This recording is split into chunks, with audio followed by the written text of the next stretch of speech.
Everyone. तो बेटा हम पढ़ रहे हैं मॉलिक्यूलर बेसिस ऑफ इनहेरिटेंस और आज हम करने वाले हैं इस चैप्टर की लास्ट वीडियो जिसमें हम पढ़ेंगे इस चैप्टर की समरी। तो प्रीवियस वीडियो में हमने इस चैप्टर का लास्ट टॉपिक कंप्लीट किया था विच वाज डीएनए फिंगरप्रिंटिंग। तो आई होप आप लोगों को ये चैप्टर अच्छे से समझ आया होगा, आपने अच्छे से रिवाइज कर लिया होगा, अपने नोट्स बना लिए होंगे और एनसीईआरटी प्रॉपर्ली पढ़ ली होगी। तो आज हम पढ़ेंगे इसकी समरी। चलिए स्टार्ट करते हैं। So nucleic acids are long polymers of nucleotides. पढ़ा है हमने कि न्यूक्लिक एसिड्स न्यूक्लियोटाइड के पॉलीमर्स होते हैं, पूरा स्ट्रक्चर हमने पढ़ा है पॉलीन्यूक्लियोटाइड चेन का। While DNA stores genetic information, RNA mostly helps in transfer and expression of information. DNA में जेनेटिक इंफॉर्मेशन स्टोर होती है और आरएनए उस जेनेटिक इंफॉर्मेशन को ट्रांसफर करता है या फिर एक्सप्रेस करता है। Clear?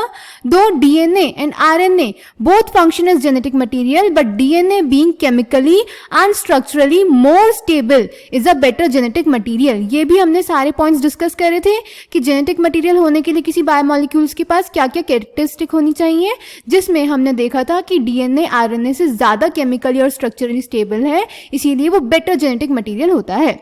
However, RNA is the first to evolve and DNA was derived from RNA. RNA world में हमने ये पढ़ा था। The hallmark of double-stranded helical structure of DNA is the hydrogen bonding between the bases from opposite strands. Base pairing rule जिसको बोलते हैं, ये Watson and Crick के डबल हेलिकल स्ट्रक्चर का हॉलमार्क था। ये मैंने आपको तब भी बताया था और इसको याद रखेंगे बेटा, इस पे क्वेश्चन आ जाता है, ठीक है।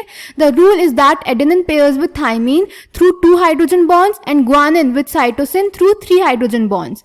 This makes one strand complementary to the other. The DNA replicates semi-conservatively. The process is guided by the complementary hydrogen bonding. A segment of DNA that codes for RNA may, in a simplistic term, can be referred as gene. During transcription also, one of the strands of DNA act as template to direct the synthesis of complementary RNA.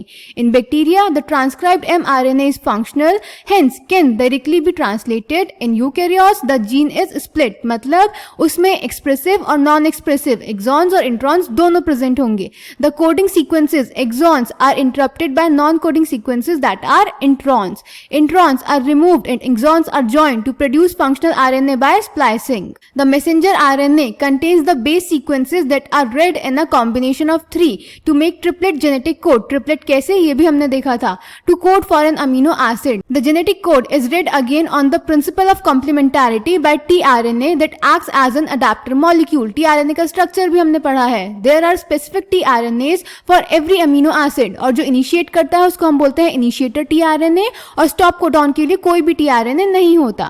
The tRNA binds to specific amino acid at one end and pairs through hydrogen bonding with codes on mRNA through its anticodons. The site of translation protein synthesis is ribosomes which bind to mRNA and provide platform for joining of amino acids. One of the RNA acts as a catalyst. कौन सा? 23 srRNA and 28 srRNA for peptide bond formation, which is an example of RNA enzyme, that is ribozyme.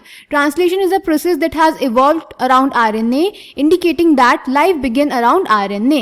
Since transcription and translation are energetically very expensive processes, these have to be tightly regulated. Regulation of transcription is the primary step for regulation of gene expression. In bacteria, more than one gene is arranged together and regulated in units called as operons, और उन jeans को हम बोलते हैं polycistronic genes. Lac operon is the prototype operon in bacteria which codes for genes responsible for metabolism of lactose, ZYA. The operon is regulated by the amount of lactose in the medium where the bacteria are grown. तो इसीलिए lactose को हम inducer बोलते हैं. Therefore, this regulation can also be viewed as regulation of enzyme synthesis by its substrate. क्यों? ये मैं आपको समझा चुकी हूँ.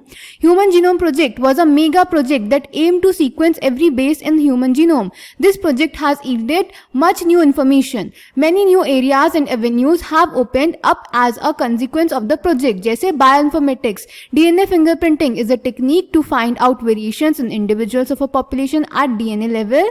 It works on the principle of polymorphism, that is variation at genetic level in DNA sequences. It has immense applications in the field of forensic science, genetic biodiversity and evolutionary biology. तो बेटा ये सारी चीजें हम detail में properly notes के साथ पढ़ चुके हैं चैप्टर में.